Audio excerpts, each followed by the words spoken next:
Amén, hermano, shalom. Vamos a estar comenzando ya nuestro estudio, que el día de hoy consiste de preguntas y respuestas. Vamos a estar compartiendo con ustedes el tiempo de cualquier tipo de tema. Así que vamos a comenzar con una pregunta que se me hizo, si no me equivoco, fue la vez pasada, que en el momento no tenía la respuesta, pero después de tomar el tiempo de indagar, gracias a Dios que tenemos ya la respuesta, y tiene que ver con un pasaje en el libro de Deuteronomio 17, y vamos a comenzar a leer desde el versículo 14 hasta el 17. Amén. So, Deuteronomio 17, versículos 14 al 17. Dice, cuando hayas entrado en la tierra que Jehová tu Dios te da y tomes posesión de ella y la habites y digas, pondré un rey sobre mí, como todas las naciones que están en mis alrededores. Ciertamente pondrás por rey sobre ti al que Jehová tu Dios escogiere. De entre tus hermanos pondrás rey sobre ti. No podrás poner sobre ti a hombre extranjero que no sea tu hermano, pero él no aumentará para sí caballos, ni hará volver al pueblo a Egipto con el fin de aumentar caballos. Pero Jehová os ha dicho, no volvéis nunca por este camino, ni tomará para sí muchas mujeres, para que su corazón no se desvíe, ni plata ni oro, amontonará para sí en abundancia. Amén. Entonces, hermanos, aquí tenemos esta sección de la Torah, de la ley, hablando específicamente del libro Deuteronomio, que para los que no saben, Deuteronomio significa segunda ley. ¿Ok? Se le llama así porque fueron las últimas palabras de Moisés para el pueblo antes de morir. Y lo que Moisés hizo con el pueblo es darle una repasada a la Torah. En este caso, el capítulo 17, en los versículos que nos enfocamos, hablan sobre las leyes para los reyes futuros que tendría el pueblo de Israel. Entonces, según este mandamiento, el rey de Israel no podía tener muchas mujeres, según lo que dice el texto. La pregunta que surgió fue, ¿por qué es que el rey David y después el rey Salomón tuvieron muchas mujeres, según el registro bíblico? En especial el rey David, que la Biblia lo describe como un hombre conforme al corazón de Jehová. Entonces, la respuesta en esto tiene que ver tanto como en el contexto, que ahorita vamos a mirar algunos detalles, el contexto textual, pero también el contexto histórico. ¿Ok? Ahora, primero vamos a descifrar el por qué se da este mandamiento. Dice ahí, no, ni tomará para sí muchas mujeres para que su corazón no se desvíe. Ahora, ¿por qué será o sería que al tener muchas mujeres se desvía el corazón de hombre? Ahora, teniendo aquí el contexto que el desviarse sería desviarse de Dios, desviarse de la palabra de Dios. Entonces, ¿en qué contexto es que un hombre puede desviar su corazón al ir tras muchas mujeres? Cuando yo estaba haciendo mi investigación, encontré pues muchas perspectivas, muchas respuestas que la verdad no sentía que era lo correcto, hasta que me encontré con una perspectiva que toma en cuenta el contexto histórico. Ahora, ¿cuál es el contexto histórico? En los tiempos antiguos, los reyes de diferentes naciones acostumbraban a casar los hijos para formar alianzas. So, el reino tal iba con el otro rey y decían, bueno, pues vamos a formar una alianza y para sellar la alianza te voy a dar mi hija o tú me das a tu hija y los hijos se casaban y ahí las familias se unían. Y el hijo de un rey se casaba con la hija del otro rey, ahí se mezclaban las culturas, las tradiciones, las religiones, las creencias y pues ahí se hacía pues este tipo de mezcla. Entonces, ese es lo que es el contexto histórico. Ahora, el contexto textual indica que era para no desviar el corazón del rey tras otros dioses, pudiéramos decirlo. Y el otro punto que quiero poner, para finalmente conectar todo esto, es de que el rey David tuvo muchas mujeres, pero nunca se le llamó la atención por eso. En los errores que el rey David cometió, la Biblia los resalta, no los esconde, y la Biblia dice que David se arrepintió. Y a David nunca se le reprochó el tener muchas mujeres, lo que indica que si no hay un reproche y David estaba bien delante de Dios, no estaba quebrantando este mandamiento. Otra cosa, tenemos el hijo del rey David, el rey Salomón, que él sí tuvo muchas mujeres y él sí se desvió. Pero entonces, ¿cuál fue el error de Salomón que David no cometió? Los dos tuvieron muchas mujeres, que aparentemente quebranta este mandamiento. La diferencia es de que el rey Salomón tomó mujeres de otras naciones para formar alianzas. Y dice la Biblia que estas mujeres lo incitaron a la idolatría, los desviaron del camino de Dios, mientras que David se casó solamente con las de su pueblo. David nunca fue desviado por las mujeres de otras naciones porque nunca se casó con ellas. Entonces, poniendo todo esto en contexto, la interpretación que es más congruente según mi opinión es de que este versículo de Deuteronomio, esta ley, se está refiriendo precisamente a estas alianzas con otras naciones. Entonces, en resumen, se entiende que esta ley no es en sí una prohibición de casarse con varias mujeres, sino es una prohibición de casarse con mujeres extranjeras. que van a desviar el corazón del rey. Y por eso es de que en el caso de David no se le llama la atención, porque no estaba violando la Torá, sino que se mantuvo dentro de, se puede decir, su propio pueblo. Bueno, pues esa es la respuesta que les tengo.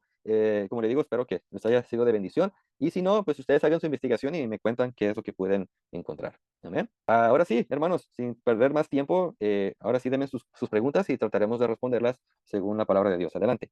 Mi pregunta es, no sé si ya la había preguntado, pero ¿por qué es que se dividieron en 12 tribus? ¿Por Bueno, qué se dividieron las 12 tribus? sí, ¿por qué? ¿Qué ¿O fue? por qué se ¿Quién dividieron decidió? en 12 tribus? Ajá, ¿por qué se dividieron en 12 tribus? ¿Quién decidió? ¿Quién dijo tú allá, tú acá? ¿O Ok. sí, qué pasó ahí? Sí, sí. Pues mira, las 12 tribus vienen en sí de 12 hijos de Jacob. Recuerda que está Abraham, el patriarca. Abraham tuvo a Isaac, Isaac tuvo a Jacob, que después a Jacob se le cambió nombre a Israel. Israel o Jacob tuvo 12 hijos de 4 mujeres. Y estos 12 hijos llegaron a formar 12 familias. Y de ahí estas familias pues fueron creciendo, creciendo, creciendo hasta que llegaron a ser de las 12 tribus de Israel. Así que sí son tribus, pero en sí es una sola familia, la familia de Israel. Y pues fueron 12 hijos y 12 familias que de ahí salieron, que cuando salieron de Egipto, salieron como una nación y fueron ya introducidos a la tierra prometida. Entonces a cada tribu se le dio un pedazo de la tierra prometida para que ahí vivieran, trabajaran la tierra, de ahí vivieran, y pues de ahí se pagaran los diezmos para la tribu de Leví, que fue la única tribu que no se le entregó tierra, porque su trabajo era enfocarse estrictamente en la Torá, los rituales que la Torá pedía, y pues el culto, ¿verdad? Entonces ellos se encargaban del servicio y la adoración a Dios, y el pueblo, las otras 11 tribus, daban un tributo, se le puede llamar así, en forma de diezmo, para que ellos pudieran sobrevivir. ¿Amén? Es como era como un tipo de tax, un impuesto que Dios puso para la tribu de Leví. No todos Ok. eran familia en sí. Ya Ujú. después, obviamente, entre sí era como se atacaban y empezaban envidias y bla, bla, bla, ¿no? Porque pues, Como todo, como hasta en las mejores familias, como dicen, ¿verdad? Siempre va a haber, si entre nosotros a veces hay problemas familiares, pues imagínense, multiplíquenlo entre 12 familias y familiones que se hacen a través de los años, siempre van a haber problemas, ¿verdad? Ahora, pues, dentro del reinado del rey David, las 12 tribus eran una sola nación. Todos obedecían al rey de Israel, que era David, que después de su muerte se transfirió a Salomón. Salomón comenzó muy bien. Dios le entregó una sabiduría o sea, extremada, que dice que diferentes personas de diferentes lugares del mundo venían a consultarlo por la sabiduría que tenía, pero lamentablemente las mujeres los desviaron para que vean el poder que tienen las mujeres. Entonces, y así como la mujer puede ser una ayuda idónea, también puede ser una ayuda demonia, como les dije la vez pasada. ¿Verdad? Ustedes mujeres tienen mucho poder. Ustedes pueden ser que el hombre se edifique y sea una gran persona en la vida, como ustedes mismos lo pueden destruir. Ese es el poder que tienen las mujeres. En el caso de Salomón, lo miramos que pues desobedeció el mandamiento que acabamos de leer y los desvió. Y el castigo que acarrió es de que las 12 familias de Israel, que formaban un solo reino, se dividió en dos. Entonces, fueron 10 tribus de la parte norte de Israel, que se le llama la casa de Israel dentro de las escrituras, y se quedaron 2 tribus en el sur, que fue Judá y Benjamín. Aquí, este se llamó la casa de Judá.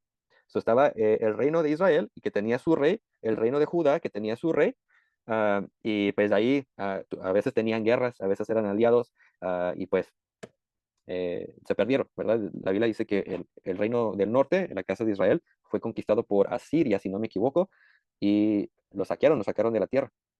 Y pues la identidad de ellos hasta cierto punto se perdió porque se mezclaron entre las naciones.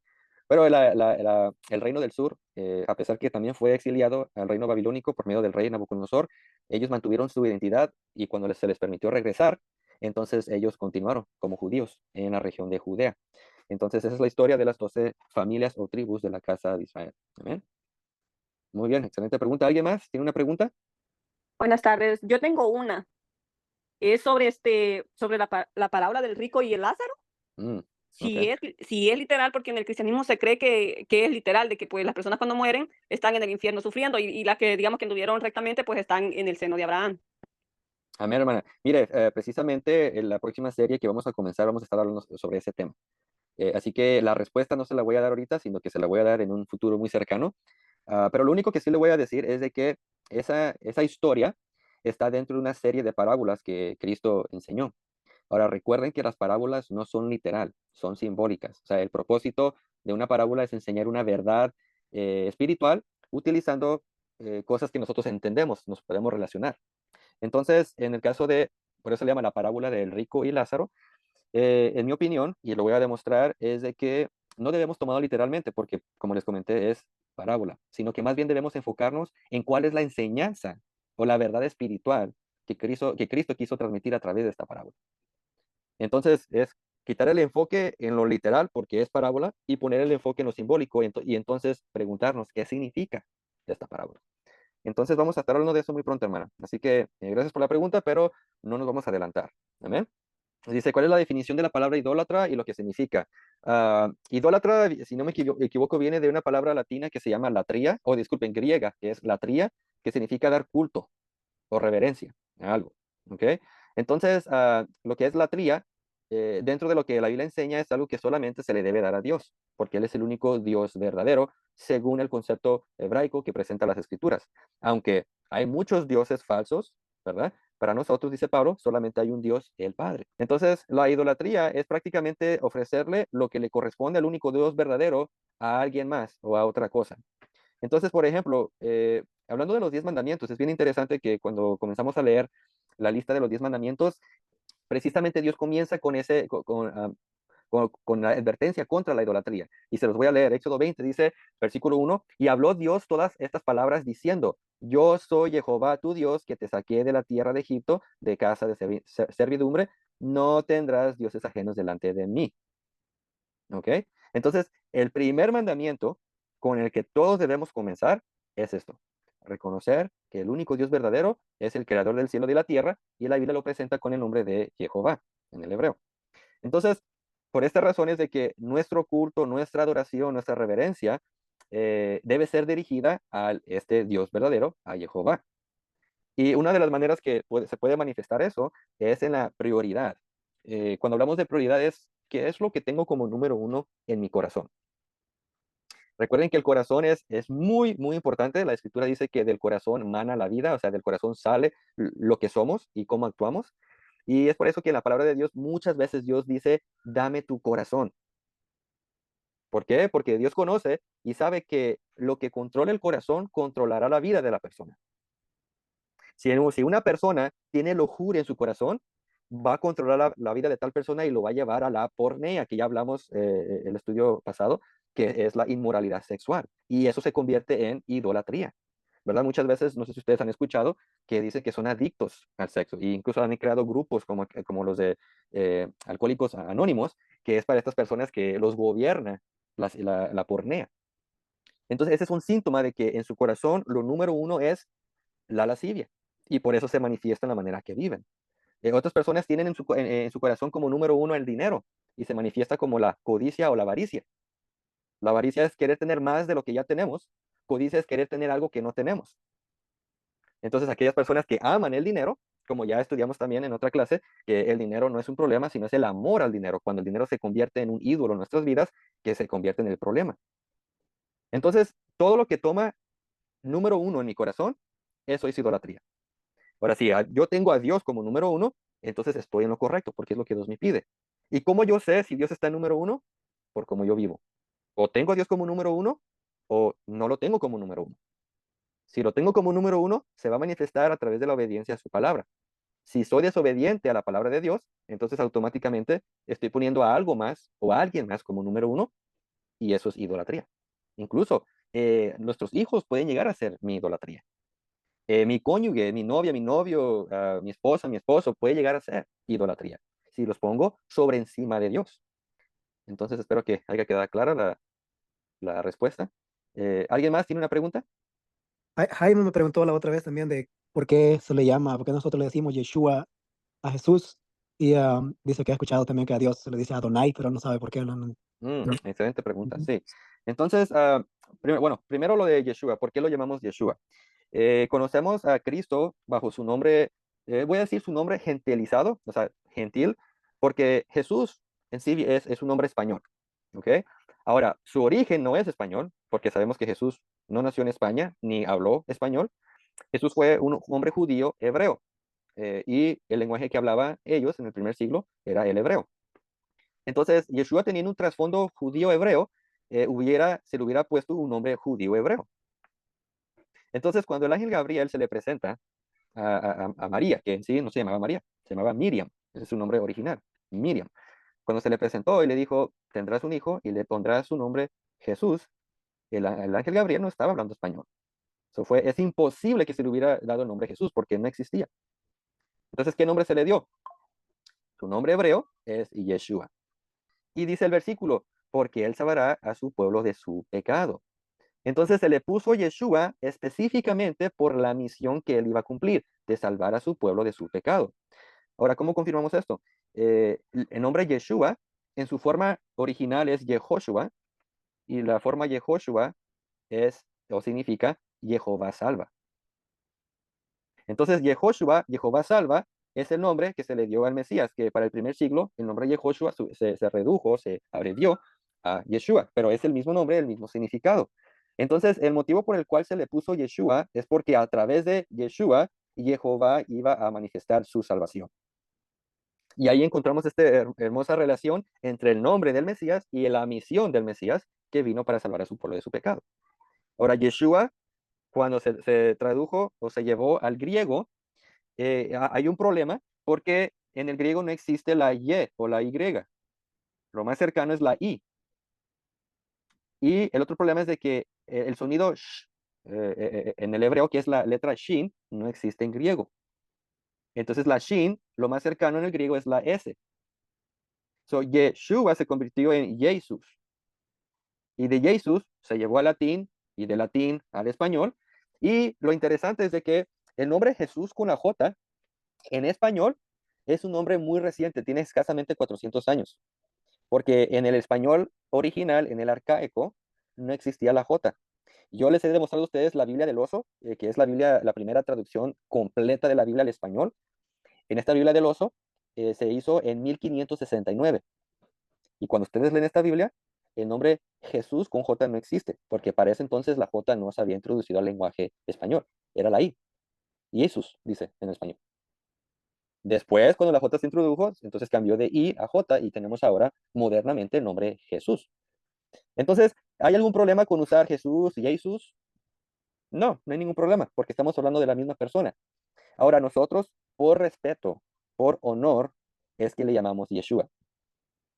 Así como le voy a poner mi ejemplo, mi experiencia personal. Mi nombre Uziel, para los que no saben, es un nombre hebreo. Y es un nombre no muy común. Cuando yo iba a la escuela, mi nombre pues lo decían de muchas maneras porque no sabían cómo se pronunciaba.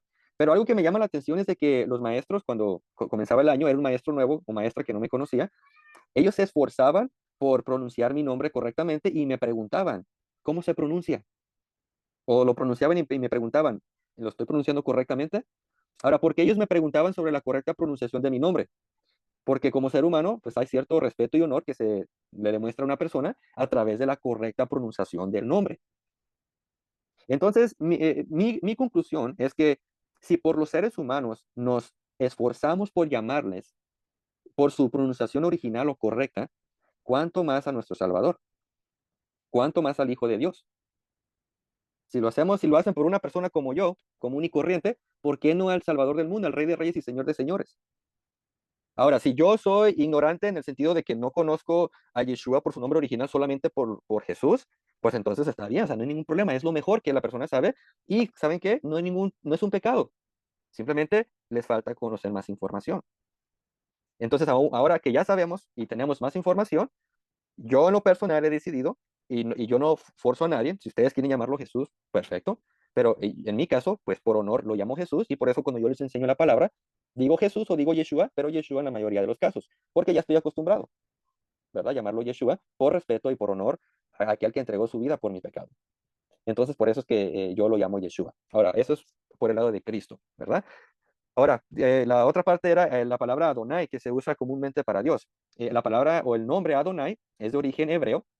Adonai significa Señor, y es un término de honor, de realeza, al reconocer de que Dios es nuestro Señor, en el sentido de que pues eres el dueño de toda la creación. So, correctamente, dentro de las escrituras vamos a encontrar el nombre Adonai Jehová, Señor Jehová.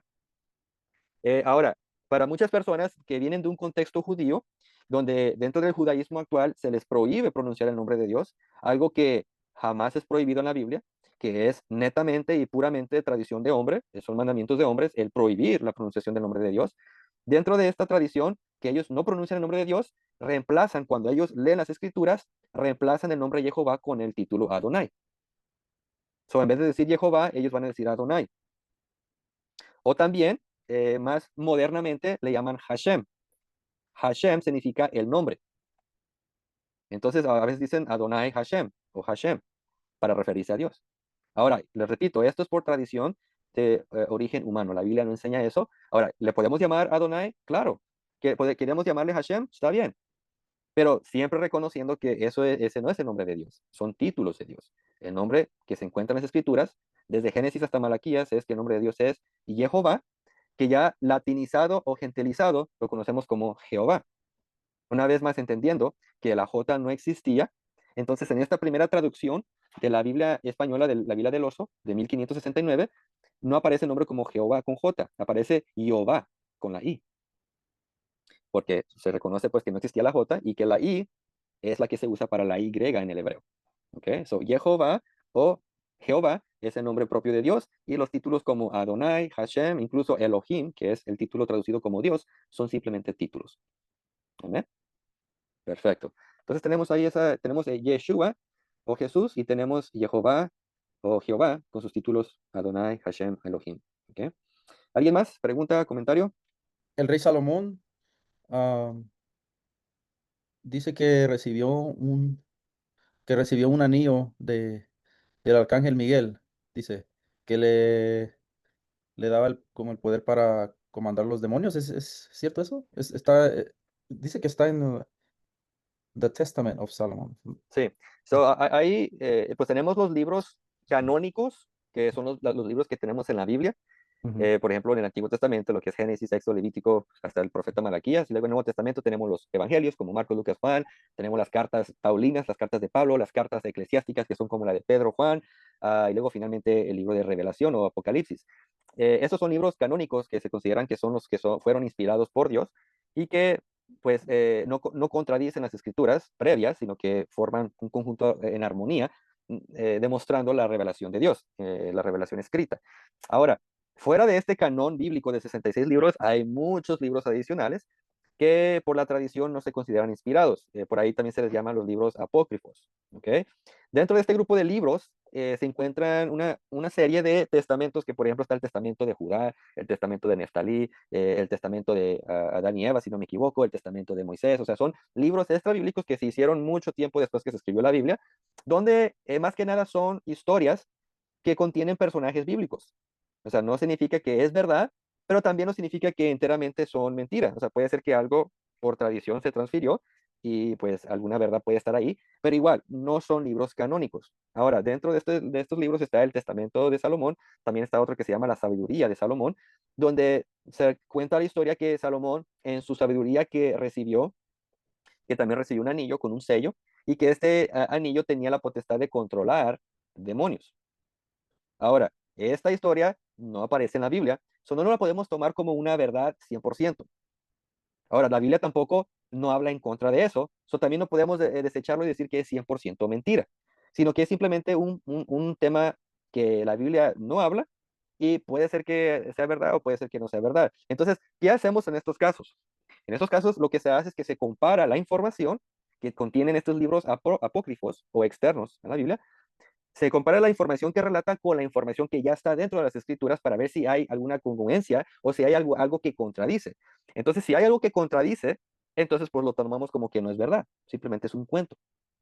Entonces, la pregunta es de que en la Biblia jamás relata que algún demonio fue controlado con un anillo o que algún objeto material pudiera controlar un ente espiritual. Entonces, más que nada, los demonios que son que son entes espirituales del maligno, la única manera que se puede controlar es con el poder de la luz, el poder de Dios, que es precisamente lo que hacía Yeshua. Ujú. Yeshua no tenía ningún anillo ni ningún amuleto que le decía, pues vete de él porque tengo esto aquí, no. Yeshua, porque él tenía la potestad del reino de Dios, tenía el espíritu de Dios que le daba esta potestad, simplemente declaraba con la autoridad que tenía y los demonios huían. Entonces, ponle en la religión católica, ¿por qué tienen así que cositas, que amuletos y todo eso, que para que el demonio se vaya y Así. luego que tienen velas y cosas así? O sea, es, Entonces es más que nada por religión. ¿Ok? O sea, simplemente son pero tradiciones de eso hombres no. que han inventado y que pues en la Biblia no aparecen. O sea, vamos a tomarlo desde una perspectiva lógica. ¿Qué necesidad hay de tener un amuleto cuando si tienes el respaldo de Dios, simplemente declaras la palabra y se tienen que ir? ¿Cuál es la necesidad? ¿O tiene más poder el amuleto que Dios? No. Y es que no es el amuleto que hace el milagro, es Dios a través de el siervo o la sierva de Dios que se manifiestan los milagros. ¿Verdad? No, no es porque hay un amuleto ahí que va a sacar a los demonios. Por ejemplo, ¿qué tal si es un pecador, lascivio, adúltero, fornicario? Ah, pero viene con la cruz a querer sacar demonios. ¿Ustedes creen que va a suceder algo? Sí va a suceder algo, pero a él se le van a brincar los demonios Sí. porque está expuesto por su pecado. Y eso es algo que precisamente sucedió en el libro de los Hechos. Déjenles busco este texto. Miren, está en Hechos 19. Acompáñenme a Hechos 19. Entonces, tenemos aquí Éxodo 19, versículo 13. Dice, pero algunos de los judíos exorcistas ambulantes intentaron invocar el nombre del Señor Jesús sobre los que tenían espíritus malos. Ahora, estos no eran discípulos de Yeshua, eran judíos que probablemente escucharon a los discípulos sacar los demonios en el nombre de Jesús, en el nombre de Yeshua, y dijeron ellos, pues si ellos pueden, también nosotros. Ellos tomaron el nombre de Jesús como si fuera un amuleto, como si fuera este anillo que según Salomón tenía. Y quisieron sacar a los demonios usando el nombre de Jesús, sin conocer a Jesús y sin tener la autoridad o el respaldo de Jesús. Dice el texto, diciendo, os conjuro por Jesús el que predica Pablo. Había 7 hijos de un tal Eseba, judío, jefe de los sacerdotes, que hacía esto. Y luego dice el 15, pero respondiendo el espíritu malo dijo, a Jesús conozco y sé quién es Pablo, pero vosotros, ¿quién sois? Entonces, fíjense aquí lo interesante es de que los demonios conocían la autoridad de Jesús y conocían la autoridad de Pablo. El reino de las tinieblas conoce a los miembros del reino de la luz. Los tiene en la mira porque son una amenaza contra el imperio de las tinieblas. Y él dice al espíritu malo, yo sé quién es Jesús y yo sé quién es Pablo, pero ustedes no los conozco. Ustedes no son parte del reino de Dios. Y dice el 16, y el hombre en quien estaba el espíritu malo, o sea, el endemoniado, saltando sobre ellos y dominándolos, pudo más que ellos. Fíjense, eran 7 y los exorcistas judíos y solamente era un hombre endemoniado. Dice que este los agarró los 7, dice, de tal manera que huyeron de aquella casa desnudos y heridos. O sea, les puso una recia, como decimos hoy. Este hombre endemoniado, por la fuerza del demonio, les pegó una recia a estos 7 hombres. ¿Por qué? Porque estaban jugando con algo que no se debe jugar. Si alguien no está viviendo en santidad, si alguien no está viviendo en obediencia a la palabra de Dios y quiere andar sacando demonios, le puede pasar como lo que pasó aquí. Va a ser avergonzado, porque no hay autoridad, no hay poder detrás de tal persona porque vive en pecado. Entonces, regresando al tema de Salomón y el anillo, pues la Biblia no habla eso y la Biblia no registra ni una sola vez que alguien pudiera haber controlado un demonio a través de lo que es un anillo, un amuleto, qué sé yo. Ahora, sí voy a hacer una aclaración. La única vez que se me viene a la memoria que sí se pudo controlar de cierta forma a un mal espíritu es en el caso de la música. En el caso del rey Saúl, cuando por su desobediencia Dios lo desechó y por el pecado de desobediencia se expuso a las entidades de maldad como malos espíritus o demonios. Y dice que la palabra que era atormentado por este espíritu. Y solamente cuando el rey David a través de la música, cuando tocaba, es que dice que huía el demonio y tenía paz. Pero una vez terminaba la música, regresaba el espíritu a atormentarlo. Entonces, ¿qué nos enseña esto? De que fuera de ser solamente sonidos o ritmo o armonías o canciones, la música tiene mucho poder. Tiene poder hasta para afectar el ámbito espiritual. Así como puedo huir a los demonios, como en el caso de David, estoy seguro que también puede atraer. Y por eso es que cuando hablamos de cuidar mi santidad interna, brevemente les dije, tengan cuidado con la música que escuchan. Porque así como la música puede huir a los demonios, la música usada de una manera incorrecta puede atraerlos. Porque la música no nomás es un sonidito chido que se puede escuchar, tiene efectos espirituales. Y aún la misma ciencia lo ha comprobado, donde han hecho experimentos donde a ciertas plantas le ponen música clásica, le ponen rock, le ponen esto, y crecen diferentes. Porque hasta la biología es afectada por la frecuencia de la música. Así que por eso no se juega con eso, hermanos. Pero una Cuiden su pregunta, santidad. esto sí, ¿no era porque también David estaba ya ungido? Sí, claro, pero o sea, se manifestaba la unción a través de la música, del canto, y es como hoy. O sea, una persona que ha sido ungida de parte de Dios y ministra a las personas son liberadas. Ocurre en sanidad. porque la música es un vehículo que se puede usar para el bien como se puede usar para el mal. Entonces, según cómo nosotros nos exponemos, si yo me expongo a música que habla de cosas que van en contra de la palabra, o sea, que en vez de incitarme a obedecer a Dios, me va a incitar al pecado, ¿qué efecto va a tener eso en mi vida? Entonces, por eso es que en la Biblia tenemos estos ejemplos de que debemos tener cuidado con la música, porque es una bendición cuando se usa correctamente, pero también es una maldición cuando se usa incorrectamente. Y entonces, yo como cabeza de mi hogar, pues yo trato de cuidar eso. Que mis hijos no estén escuchando música que no deben escuchar, que en mi casa no suene música que no debe, que no se debe, no debe de sonar, para no exponer mi hogar, para no exponer mi familia, mi esposa, mis hijos, a música que pueda trastornar. Y a lo contrario, poner música buena, música que alabe a Dios, a música que tenga un mensaje positivo para que, si es que por ahí en un rincón se quiera asomar algún demonio, que salga chicoteado. Amén. Muy bien, Ponle hermanos. música a la chata, ¿eh? Sí, aquí a la perrita vamos a poner a que les ladre a los demonios cuando se presente. Así que si cuando me vengan a visitar y les comienza a ladrar, ya saben por qué. No se quedan, hermanos, un chiste. Pero pues sí, hermanos, nomás tener cuidado y pues esa es una historia de Salomón muy fantástica, o sea, se oye muy interesante, pero pues la Biblia no la respalda, así que no podemos hacer doctrina de esa historia. Amén. ¿Alguien más? Ya tenemos aquí las 5:04 de la tarde. No sé si hay alguien más que quiere exponer una pregunta antes de concluir. Yo tengo una pregunta. Adelante. Bueno, tengo dos. Una es por qué Jesús hablaba en parábolas y no directamente. Y la otra es algo que mencionaste ahorita, que dijiste de que estos judíos estaban invocando a Jesús, ¿verdad? Sin conocerlo. ¿Cuál es la diferencia entre saber de Jesús y conocer a Jesús? Esa es una pregunta muy profunda.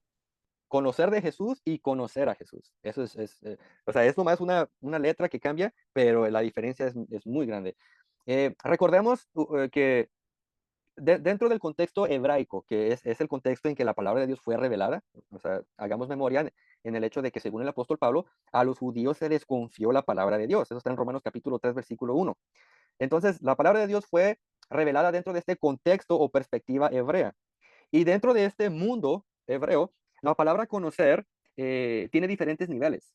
Por ejemplo, yo puedo decir, yo conozco a Pablo, pero lo conozco de solamente aquí, en esta interacción que tenemos a través de Zoom, y quizás por teléfono, por texto, pero yo nunca he conocido a Pablo en persona.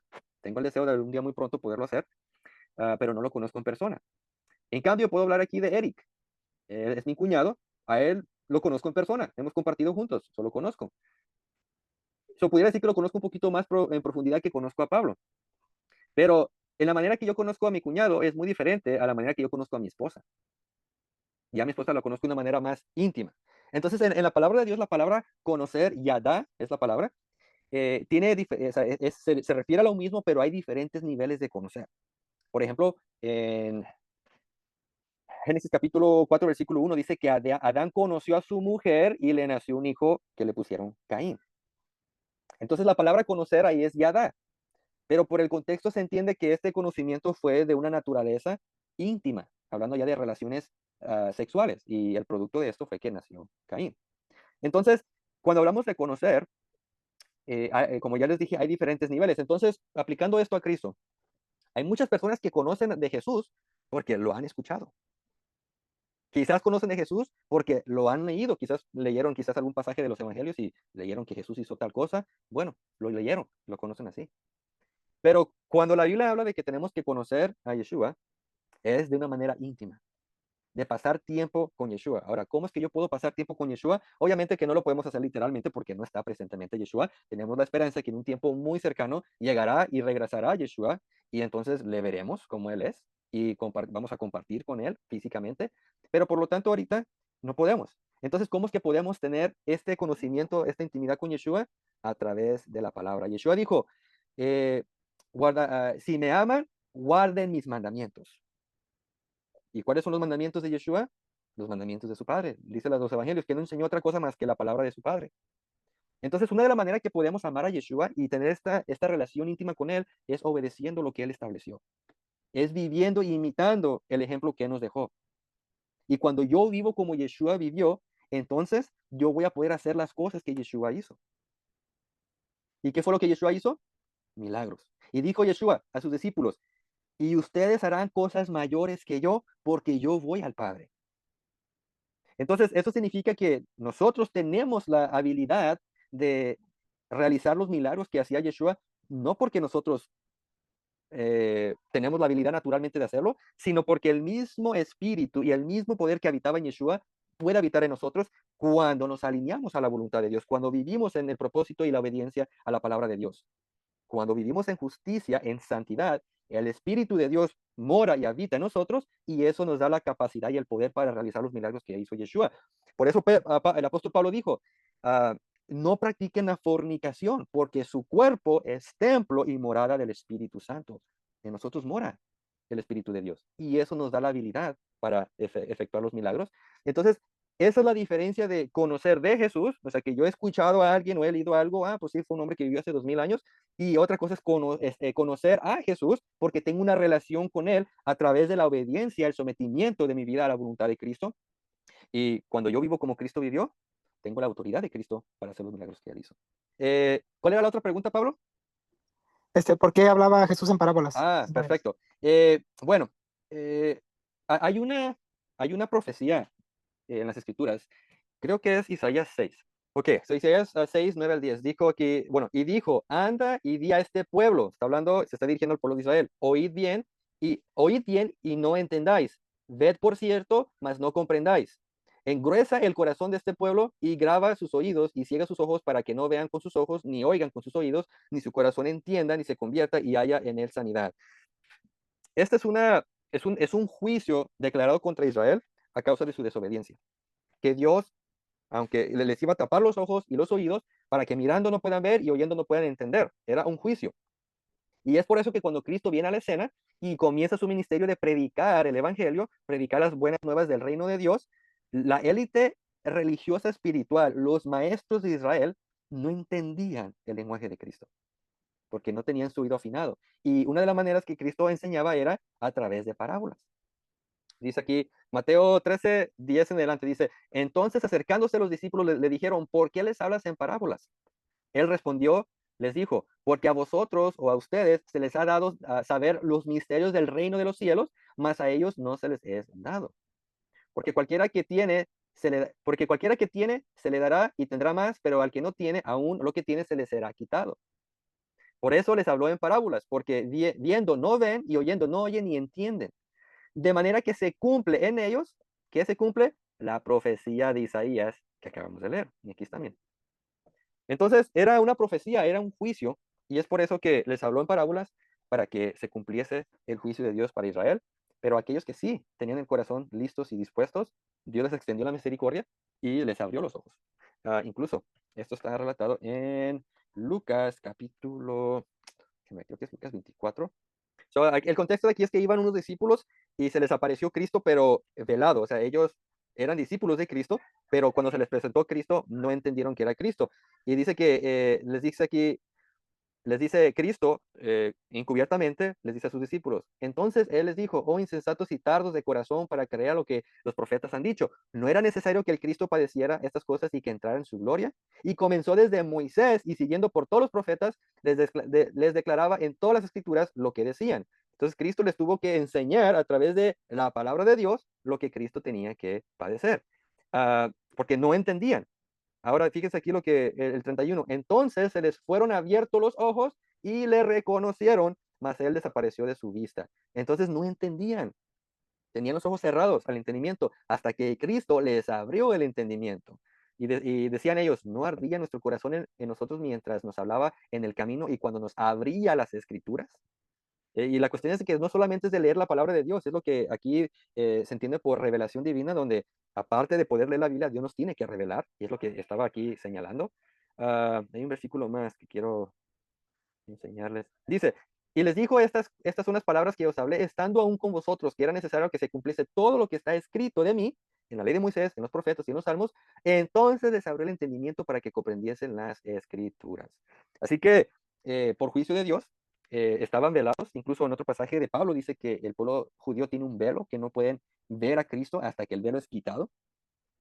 Y era para que se cumpliera la profecía. Pero cuando Dios mira el corazón de nosotros, que estamos dispuestos a aceptar el señorío de Dios y el señorío de Cristo para nuestras vidas, entonces Dios nos quita el velo y nos permite ver.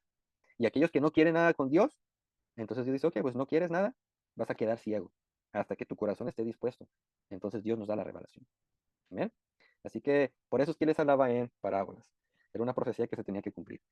Bueno, hermanos, pues aquí vamos a dejar la sesión de preguntas y respuestas del día de hoy. Les agradezco que pues hayan traído sus preguntas y cualquier pregunta que tengan, hermanos, les recomiendo que la escriban porque cada cierto tiempo tenemos esta sesión de preguntas y respuestas, ya que cuando nos sujetamos a una serie, tratamos de sujetarnos al tema y estos tiempos son los indicados para poder hablar de esos temas que no van con la serie que estamos estudiando. Amén. Así que hermanos, vamos a concluir. Agradezco a los hermanos que se conectaron el día de hoy, igualmente a los hermanos que van a ver la grabación. Mi deseo es que Dios los bendiga, sean edificados con este tipo de sesiones de preguntas y respuestas y con la ayuda de Dios estaremos aquí de nuevo la próxima semana. Así que bendiciones.